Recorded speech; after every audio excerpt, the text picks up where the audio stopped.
In today's video, I'm going to teach you how to use an app in ChatGPT. If you recently connected an app and you want it to work right inside your conversation, this walkthrough will show you exactly what to do with a few helpful tips along the way. Start by opening the chat box.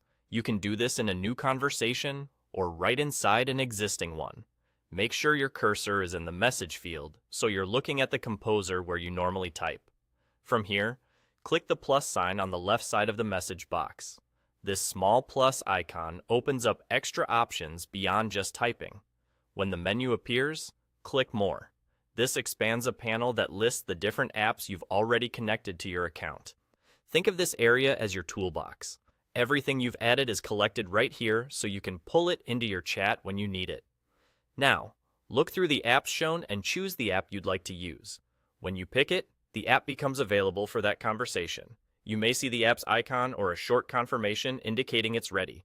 If you're prompted to review permissions, that's normal. Just confirm to proceed.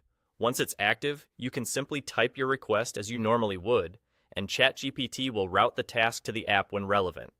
For example, you can say something like, "Use the calendar app to find an open slot this week," or "Ask the design app to generate a simple logo concept," or "Have the travel app compare flight options for next Friday."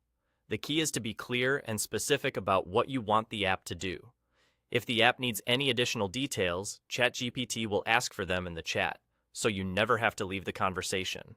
If you pick the wrong app or want to switch, just click the plus sign again, choose More, and select the correct one.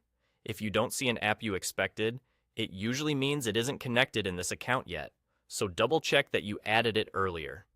That's really all there is to it. Go to the chat box, click the plus sign on the left, click More, review the connected apps, and choose the one you want to use. From there, talk to ChatGPT as you normally would, and let the app handle the specialized part of the job. Simple, fast, and right inside your conversation.